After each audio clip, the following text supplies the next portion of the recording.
जय हिंद दोस्तों, the future coaching centre में आप सभी को स्वागत है।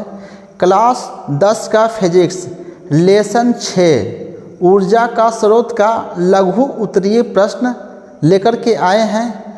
ये है भारती भवन बुक का है लघु उत्तरीय प्रश्न। आपको क्वेश्चन नंबर 1 है, देखिए क्या है लघु उत्तरीय में। एक क्वेश्चन सारे हैं 20 वो है लघु उत्तरीय प्रश्न। ऊर्जा का अच्छा स्रोत क्या है, तो इसको देखिए ऊर्जा का अच्छा स्रोत क्या है। ऊर्जा का अच्छा स्रोत वह है जो प्रति एकांक आयतन अथवा प्रति एकांक द्रव्यमान अधिक कार्य करे, सरलता से सुलभ हो सके भी, और उसे ऊर्जा को क्या भंडारण तथा परिवहन एक स्थान से दूसरे स्थान पर ले जाने में आसान हो। यह सस्ता भी होना चाहिए। यही है ऊर्जा का अच्छा स्रोत। आगे देखिए अच्छा ईंधन क्या है। वैसा ईंधन जो जलने पर अधिक ऊष्मा प्रदान करे तथा प्रदूषण कम उत्पन्न करे अच्छा ईंधन है। अच्छे ईंधन के निम्न गुण होते हैं। देखिए उसका गुण क्या है। जो जलने पर अधिक ऊष्मा उत्पन्न निर्मुक्त करे, जलेगा तो केवल ऊष्मा उत्पन्न करेगा, धुआं कम देना चाहिए। जो आसानी से उपलब्ध भी होना चाहिए।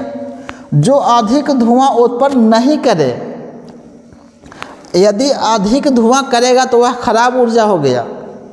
जिसका भंडारण और परिवहन आसानी से किया जा, अच्छा से आसानी से कहीं पर इकट्ठा करके रख सकते हैं ऊर्जा को, या तो कहीं ले जा सकते हैं, वह सस्ता भी होना चाहिए।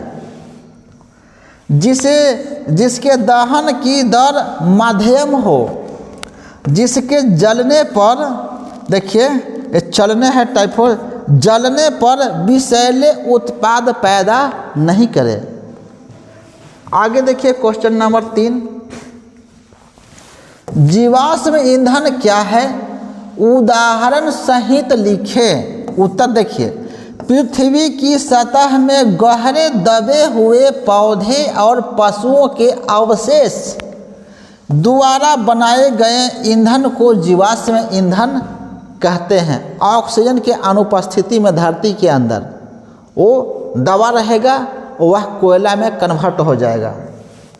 आगे देखिए उदाहरण के लिए क्या कह रहा है। कोयला, पेट्रोलियम तथा प्राकृतिक गैस जीवाश्म ईंधन ऊर्जा युक्त कार्बन यौगिक के अणु है। आगे देखिए कौन सा ऊष्मा स्रोत भोजन को गर्म करने के लिए काम में लाया जाता है और क्यों। देखिए उत्तर यहाँ, हम अपना भोजन गर्म करने के लिए एलपीजी यानी किसका, एलपीजी का पूरा नाम लिक्विड पेट्रोलियम गैस का उपयोग करना पसंद करेंगे, क्योंकि इसमें उत्तम ईंधन की अनेक विशेषताएं विद्यमान है। इसका ज्वलनांक अधिक नहीं है, कैलोरी मान अधिक है, दहन संतुलित दर से होता है तथा दहन के बाद विषैले पदार्थों का उत्पन्न नहीं करता है। जैसे में और कोई परंपरागत जो ईंधन होता है, लकड़ी, कोयला, ये सब गोईठा, ये सब क्या करेगा, लास्ट एक तो धुआं छोड़ेगा खूब, दूसरे में क्या जलने के बाद अवशेष छोड़ेगा। लेकिन ऐसा क्या है, और ये जो पेट्रोलियम बोले इसे आसानी से लहराया जा सकता है, ज्वलन ताप निम्न है, जैसे ही माचिस हमारे फट से जल जाएगा। लेकिन कोयला क्या एक माचिस से जल सकता है, कोयला, लकड़ी ये सब एक माचिस से नहीं जलेगा। यानी कि ये सब का ज्वलन ताप उच्च है, खूब धीकेगा तब लहरेगा यह। जीवाश्म ईंधन के खामियां क्या है। देखिए जीवाश्म ईंधन ऊर्जा के अनवीकरणीय स्रोत है।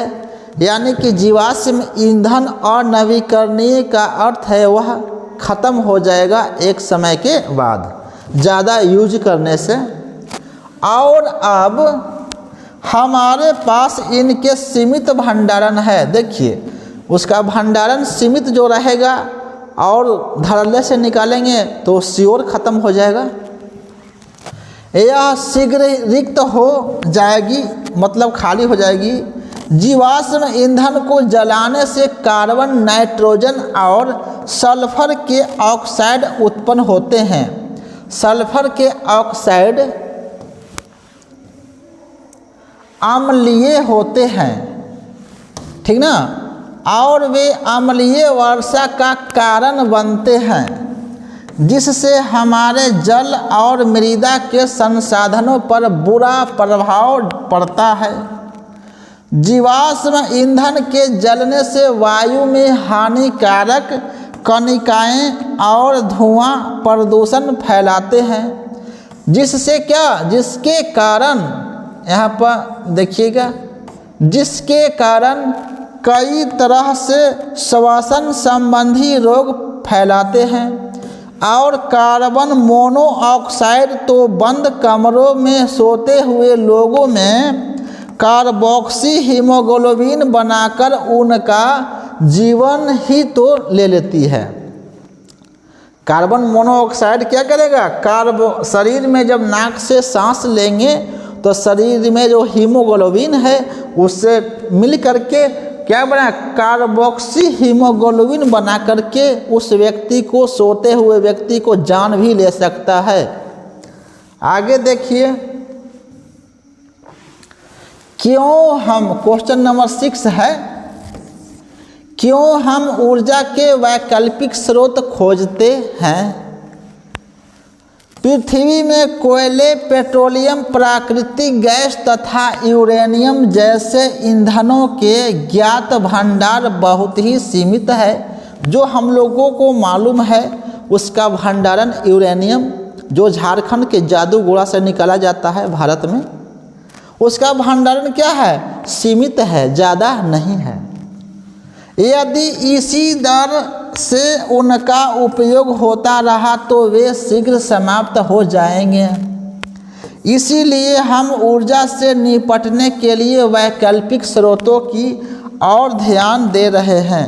कुछ और कहाँ से ऊर्जा प्राप्त किया जाए उसका खोज अभी जारी है कि ऊर्जा, वो जो यूरेनियम है उसका जो सीमित भंडार है, ख़त्म होने से पहले ही कुछ और वैकल्पिक स्रोत मिल जाए तो अच्छा रहेगा।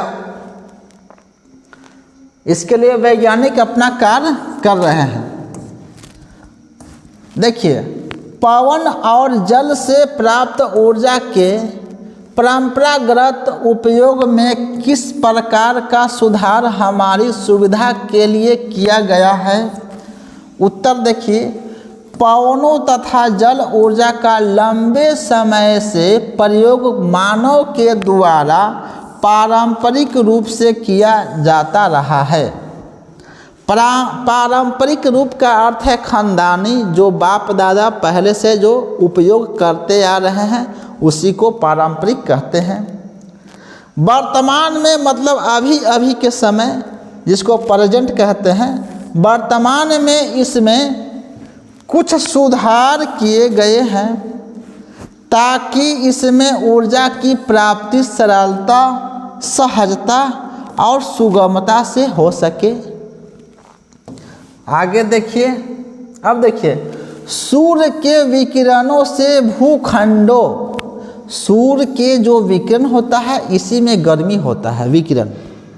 भूखंडों मतलब धरती का टुकड़ा, धरती और जलाशयों के आसमान गर्म होने के कारण वायु में गति उत्पन्न होती है।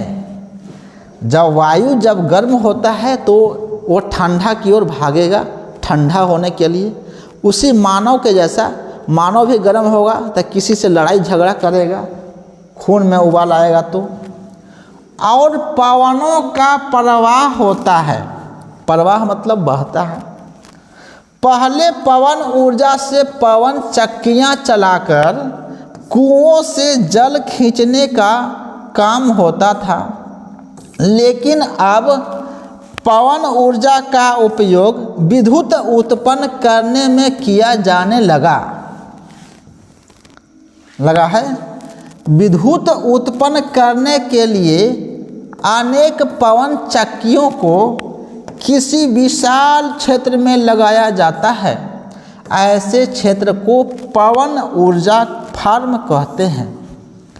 जिन स्थानों पर 15 किलोमीटर प्रति घंटा हवा की चाल रहेगा, माने कि या तो फिर उससे अधिक रहेगा, पंखुड़ियों को घूर्णी गति दी जा सकती है। गति से पवनें चलती है तो जनित्रों से भी पवन चक्कियों की पंखुड़ियाँ को घूर्णी गति दी जा सकती है। जब जनित्र में जो होता है वो पंखी होता है, पंखी घूमेगा तब तो बिजली उत्पन्न होगा। आगे देखिए, जल से कैसे हम विद्युत ऊर्जा प्राप्त करते हैं। जल विद्युत संयंत्रों में ऊंचाई से गिरते जल की स्थिति ऊर्जा को विद्युत में रूपांतरित किया जाता है। ऐसे जल प्रपातों की संख्या बहुत कम है जिनका उपयोग स्थितिज ऊर्जा के स्रोतों के रूप में किया जा सकता है। इसीलिए अब जल विद्युत संयंत्रों को बांधों से संबंधित किया गया है।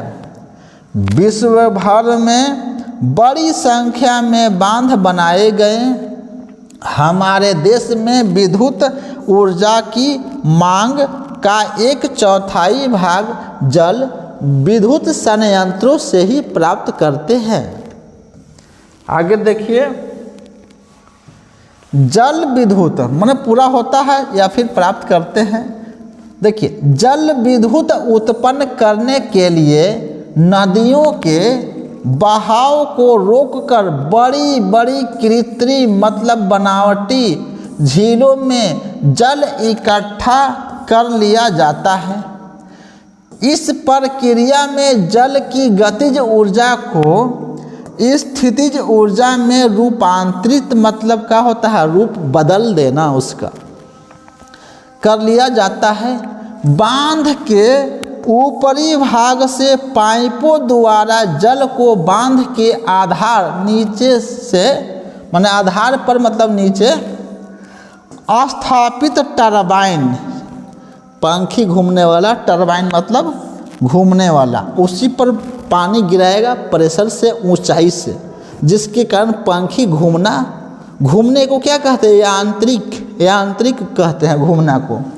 तो ब्लेडों को पंखी वाला ब्लेड क्या है, ब्लेडों पर गिराया जाता है जो विद्युत ऊर्जा को उत्पन्न करते हैं।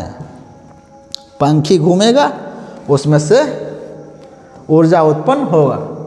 क्वेश्चन नंबर 8 देखिए, नदियों पर बांध बनाकर विद्युत उत्पन्न के 2 लाभ तथा 2 हानियां बताइए। देखिए, लाभ तो बांध बनाएंगे तो क्या हो जाएगा, बांध बनाएंगे तो एक कृत्रिम आर्टिफिशियल जलाशय बन जाएगा। जलाशय बनेगा तो वो पर्यटन स्थल हो जाएगा, उसमें मछली पालन कर सकते हैं, गेहूं का मौसम में पानी को बहा सकते हैं। और हानि क्या हो जाएगा, उस जलाशय जहाँ पर बांध बनेगा तो जलाशय बन जाएगा तो वहाँ का जितना उपजाऊ भूमि है वो जो जलमग्न हो जाएगा तो घाटा हो गया। अगल बगल गांव था वो भी जलमग्न हो जाएगा, वहाँ के जो गांव था उसको पुनर्वास करना होगा, उस स्थान से कहीं दूसरे स्थान पर ले जाकर के बसाना होगा, तो ये हानि हो गया। आगे देखिए, अपना मन से भी पढ़ाए हैं विस्तार से क्लास में। जल विद्युत ऊर्जा का एक नवीकरणीय स्रोत है। जल विद्युत ऊर्जा का एक नवीकरणीय स्रोत है। जब तक जल रहेगा हम लोग उससे ऊर्जा प्राप्त करते रहेंगे। आगे देखिए, जल से विद्युत ऊर्जा प्राप्त करने पर पर्यावरण में प्रदूषण उत्पन्न नहीं होता है, ये भी एक लाभ है, ठीक ना। पर्यावरण असंतुलित हो जाता है। हानि देखिए, पर हानि क्या हो जाएगा, हानि में पर्यावरण असंतुलित हो जाता है। जहाँ मन तहाँ बड़का डैम बना दीजिएगा मट्टी से काट काट के, पहाड़ ईंटा कंक्रीट से, क्या होगा, वहाँ पर धरती का प्रेशर बढ़ गया, धरती पर दबाव। याद है ना, जिसके कारण एक भूकंप आया था बांध के कारण। बहुत से पौधे, मकान एवं जंतु बांध के कारण डूब जाते हैं, यानी कि जलमग्न हो जाते हैं। घाटा हो गया, यह हानि हुआ बांध का। ऊर्जा जो महासागरों से प्राप्त की जा सकती है, सीमाएं क्या है? महासागरों से अपार ऊर्जा की प्राप्ति हो सकती है, लेकिन सदा ऐसा संभव नहीं है हो सकता, क्योंकि महासागरों से ऊर्जा रूपांतरण की 3 विधियां, ज्वारीय ऊर्जा, तरंग ऊर्जा और सागरीय तापीय ऊर्जा की अपनी अपनी सीमाएं हैं। चलिए अभी 20 क्वेश्चन है। ज्वारीय ऊर्जा देखिए। अच्छा, ज्वार के देख के याद आया, ज्वार उत्पन्न कब होता है? जब सूर्य, चंद्रमा और पृथ्वी एक ही दिशा में रहेगा तो ज्वार उत्पन्न होता है समुद्र में। यह घटना अमावस्या और पूर्णिमा को ज़्यादा देखा जाता है। ज्वारीय ऊर्जा का दोहन सागर के किसी संकीर्ण क्षेत्र पर, संकीर्ण माने पतला क्षेत्र पर बांध बनाकर किया जाता है। बांध द्वार पर स्थापित टरबाइन ज्वारीय ऊर्जा को विद्युत ऊर्जा में रूपांतरित कर देता है। सागर के संकीर्ण क्षेत्र पर बांध निर्मित करने योग्य उचित स्थितियां सरलता से उपलब्ध नहीं होती। देखिए, ज्वारीय ऊर्जा कब होता है? जब अमावस्या और पूर्णिमा के, जब ज्वार समुद्र में एक लहरा उत्पन्न होते हुए पानी तड़पते हुए ऊपर चढ़ता है। पानी तो ऊपर चढ़ गया, अब एक गेट रहता है एंट्री करने वाला। जैसे ही इंटर करेगा, जब सौंसे इंटर कर गया, इंटर करने के बाद में जब लौटने लगता है तो गेट को लगा दिया जाता है। और गेट लगा के पानी यहाँ स्टोर हो गया ऊपर, अब तो उसको नीचे आना है। वो स्टोर हो गया तो वह स्थितिज ऊर्जा में कन्वर्ट हो गया, उसमें स्थितिज ऊर्जा आ गया। अब हल्का सा गेट खोलेगा, पतला और पंखी से हो के गुजारेगा, उसको बहेगा तो पंखी घूमेगा तो क्या होगा, बिजली उत्पन्न होगा टरबाइन को चलाकर। इस प्रकार ज्वारीय ऊर्जा को हम उत्पन्न करते हैं। जो प्रेशर से आया था उसको स्टोर कर लिए, स्टोर करके एक पंखी से गुजारे, पंखी टरबाइन घूमेगा और बिजली उत्पन्न होगा। आगे देखिए, तरंग क्या है? तरंग ऊर्जा व्यवहारिक उपयोग केवल वही हो सकता है जहां तरंगे अति प्रबल हो। विश्व भर में ऐसे स्थान बहुत कम है जहां सागर के तटों पर तरंगे इतनी प्रबलता से, मतलब तेजी से टकराती है कि उनकी ऊर्जा को विद्युत ऊर्जा में रूपांतरित किया जा सकता है। ऐसा बहुत कम ही है, कम क्षेत्र है जहां तरंगे बहुत तीव्र आते हैं। आगे देखिए क्वेश्चन नंबर, इसी में है भैया, देखिए सागरीय तापीय ऊर्जा। सागरीय तापीय ऊर्जा की प्राप्ति के लिए संयंत्र तभी कार्य कर सकता है जब महासागर के पृष्ठ पर जल का ताप तथा 2 किलोमीटर तक की गहराई पर जल के ताप में 20 डिग्री सेल्सियस का अंतर हो, तो इस प्रकार के विद्युत ऊर्जा को प्राप्त किया जा सकता है। पर यह प्रणाली बहुत महंगी है, यह प्रणाली बहुत महंगी है। आगे देखिए, भू ऊष्मीय ऊर्जा क्या है? पृथ्वी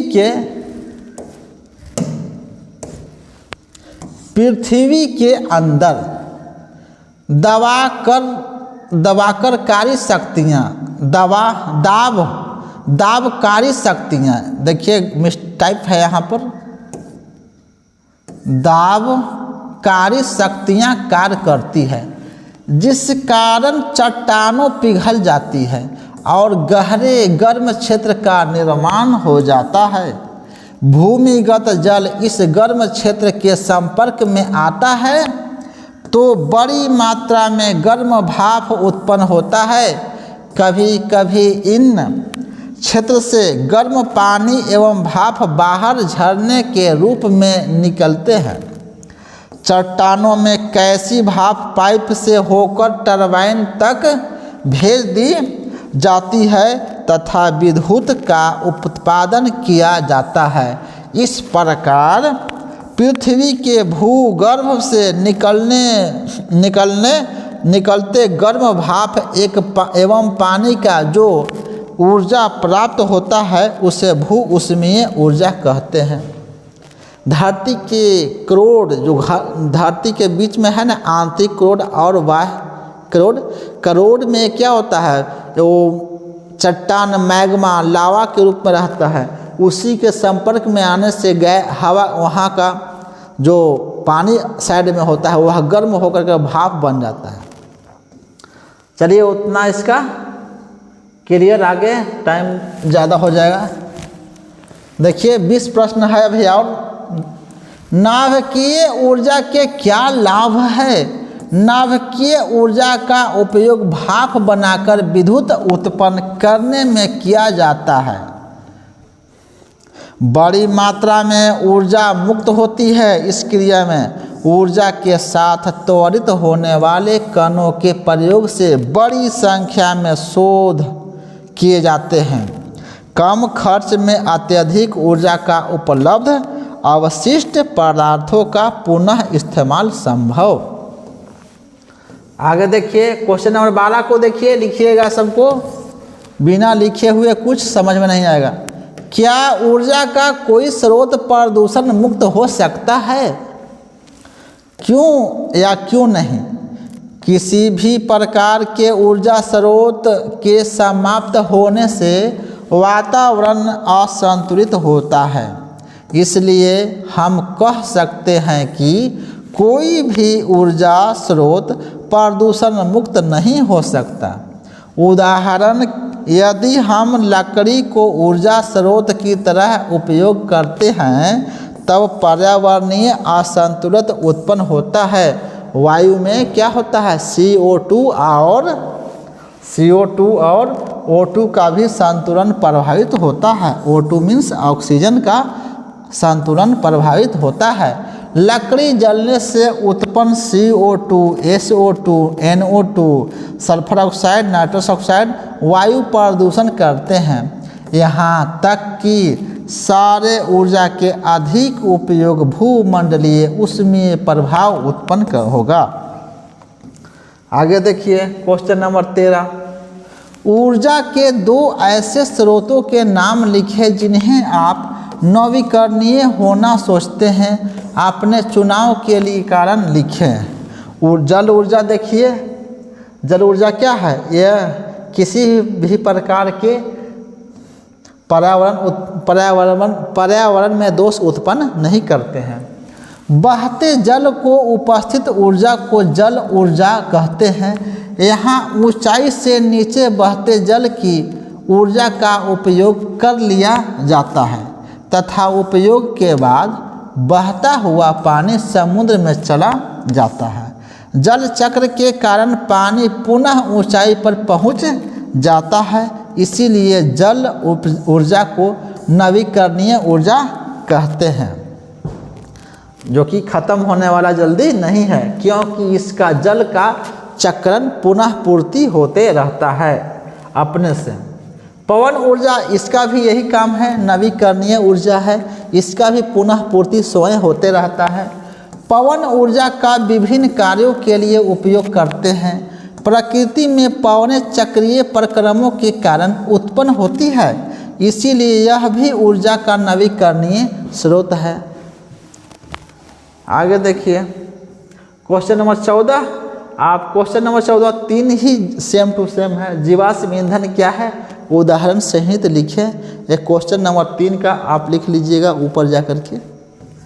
15 देखिए, विद्युत की घरेलू आवश्यकताओं को पूरा करने के लिए सौर पैनलों का उपयोग में कौन सी रुकावटें हैं?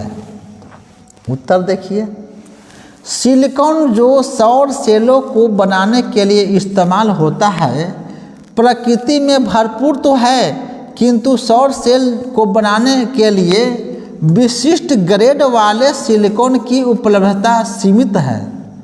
सिलिकॉन तो ऐसे तो धरती के अंदर बहुत सारे हैं, लेकिन एक विशिष्ट प्रकार के सिलिकॉन का उपयोग होता है सौर पैनल में, जो कि उतना उपलब्ध उसका नहीं है, उतना उसका भंडारण नहीं है।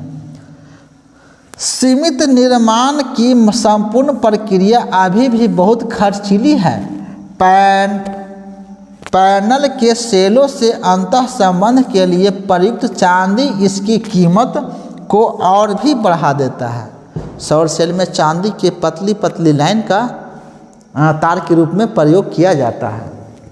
क्वेश्चन नंबर 16 देखिए, पवन चक्की के कार्य करने के लिए सिद्धांत है, इसमें उपयोगी प्राप्त करने के लिए पवन का न्यूनतम वेग कितना होना चाहिए? तो देखिए, पवन चक्की पवन ऊर्जा का रूपांतरण यांत्रिक ऊर्जा में होता है। विशेष आकार प्रकार के ब्लेडी के कारण पवन टकराने पर इसके विभिन्न क्षेत्रों में दावांतर उत्पन्न होता है, जिससे एक घूर्णी प्रभाव उत्पन्न होता है जो ब्लेडों को घुमा देता है। इसका प्रयोग विद्युत जनित्र के आर्मेचर को घुमाने के लिए किया जाता है। पवन का न्यूनतम वेग 15 किलोमीटर प्रति घंटा की चाल से होना चाहिए। कम से कम न्यूनतम वेग है, अधिकतम जितना हो जाए। ऊर्जा के दो ऐसे स्रोतों के नाम लिखें जिन्हें आप समाप्त होने वाला समझते हैं। आपने चुनाव के लिए कारण लिखें, उत्तर दीजिए। समाप्त होने वाला तो सबसे पहले कोयला है। कोयला तथा पेट्रोलियम समाप्त होने वाला ऊर्जा का स्रोत है, इसीलिए इसे अनवीकरणीय कहते हैं। अनवीकरणीय स्रोत है। कोयला उन पौधे का जीवाश्म अवशेष है जो करोड़ों वर्ष पूर्व मतलब पहले भूपर्पटी के नीचे गहराइयों में दब गए थे। इसी प्रकार पेट्रोलियम समुद्री जीवों, बड़ा बड़ा नीली व्हेल, वह पौधों के जीवाश्म अवशेष हैं। इस प्रकार इन ईंधनों के बनने की यह प्रक्रिया अत्यंत धीमी है और इसमें करोड़ों वर्षों का समय लगता है। एक बार यदि यह समाप्त हो गया तो दोबारा नहीं बन सकेंगे, इसीलिए इन्हें समाप्त होने वाला ऊर्जा का स्रोत समझते हैं। सौर कुकर के उपयोग के लाभ और अभाव हानि है। क्या ऐसे स्थान है जहां सौर कुकरों के सीमित उपयोगिता होगी? देखिए, सौर कुकर के उपयोग के लाभ देखिए स्पष्ट है कि इसमें कुछ धुआं वहाँ नहीं निकलेगा, आराम से खाना बन जाएगा। लेकिन इसका यही डिमेरिट है कि रात में नहीं उसका उपयोग कर सकते हैं, दिन में ही करेंगे। ठंडे के मौसम में इसका जो 2-3 घंटा है ना पकने का भोजन समय, वो बढ़ जाएगा इसका। देखिए, सौर कुकर के उपयोग के लाभ, यह बिना प्रदूषण के भोजन पकाने में सहायक है। ठीक है, सौर कुकर का उपयोग सस्ता भी है क्योंकि सौर ऊर्जा के उपयोग का मूल्य नहीं चुकाना पड़ता है। डेली तो ऐसे सूर्योदय हो रहा है और लास्ट में सूर्यास्त हो जा रहा है। दिन भर का ऊर्जा आपको स्टोर करना है सौर कुकर से तो कीजिए, अन्यथा वो तो वैसे ही नष्ट होगा। सौर कुकर का रख रखाव आसान होता है, इसमें किसी प्रकार के खतरे की संभावना नहीं होती है। देखिए, सौर कुकर के उपयोग की हानि, उसका हानि क्या है? देखिए, रात में और बादल वाले दिनों में सौर कुकर का उपयोग नहीं किया जा सकता है। यह भोजन पकाने में अधिक समय लेता है, हानि है नहीं। मतलब भात बनाने के लिए 3 घंटा 2 से 3 घंटा का वेट करना पड़ेगा। और गैस पर क्या 10 से 15 मिनट में चावल पक के तैयार हो जाएगा। सभी स्थानों में हर समय सूर्य की रोशनी उपलब्ध नहीं है धरती पर। इसका उपयोग शीघ्रता से खाना बनाने में नहीं किया जा सकता। इसका हानि यह है, समय वेस्ट होगा ज़्यादा। सौर कुकर के सीमित उपयोगिता वाले क्षेत्र देखिए। हाँ, कुछ ऐसे भी क्षेत्र हैं जहां सौर कुकर की सीमित उपयोगिता है। ध्रुवों पर जहां सूर्य आधे वर्ष तक नहीं दिखाई देता है, वहां सौर कुकर का उपयोग सीमित है। पहाड़ी क्षेत्रों में जहां सूर्य की किरणें कुछ समय के लिए और काफ़ी तिरछी पड़ती है, वहां सौर कुकर का उपयोग बहुत कठिन है। आगे देखिए 19 नंबर क्वेश्चन। ऊर्जा की बढ़ती मांग के पर्यावरणीय परिणाम क्या है? ऊर्जा की खपत को कम करने के लिए आपको सुझाव क्या होंगे? देखिए, ऊर्जा की मांग तो जनसंख्या वृद्धि के साथ निरंतर बढ़ती जाएगी, ठीक है। ऊर्जा किसी भी प्रकार की हो, उसका पर्यावरण पर प्रभाव निश्चित रूप से पड़ेगा। ऊर्जा की खपत कम नहीं हो सकती। उद्योग, धंधे, वाहन, दैनिक आवश्यकताओं आदि सब के लिए ऊर्जा की आवश्यकता तो रहेगी। यह भिन्न बात है कि वह प्रदूषण फैलाएगा या पर्यावरण में परिवर्तन उत्पन्न करेगा। ऊर्जा की बढ़ती मांग के कारण जीवाश्म ईंधन पृथ्वी की परतों के नीचे समाप्त होने के कगार पर पहुंच गया है। आगे देखिए, लगभग 200 वर्ष के बाद यह पूरी तरह समाप्त हो जाएगा। जल विद्युत ऊर्जा के लिए बड़े बड़े बांध बनाए गए हैं, जिस कारण पर्यावरण पर गहरा प्रभाव पड़ा है।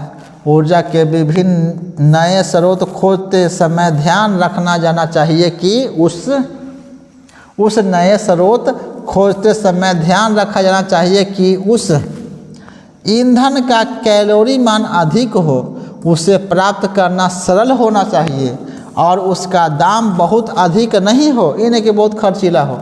स्रोत का पर्यावरण पर कुप्रभाव नहीं पड़ना चाहिए। क्वेश्चन नंबर 20 लास्ट है क्वेश्चन। शारीरिक कार्यों को रोकने के लिए विभिन्न वैद्युत संधारित्रों को चलाने के लिए तथा भोजन पकाने अथवा वाहनों को चलाने के लिए किस प्रकार के ऊर्जाओं की आवश्यकता होती है? आगे देखिए, शारीरिक कार्यों को करने के लिए विभिन्न वैद्युत संधारित्र को चलाने के लिए तथा वाहनों को चलाने के लिए पेशीय ऊर्जा की आवश्यकता है। तो पेशीय मतलब अपना शरीर से उपयोग करते हैं, आवश्यकता होती है तथा भोजन को पचाने के लिए ऊष्मीय ऊर्जा की आवश्यकता होती है। ये आपका लघु उत्तरीय समाप्त हो गया। नेक्स्ट वीडियो में मिलेंगे। जय हिंद।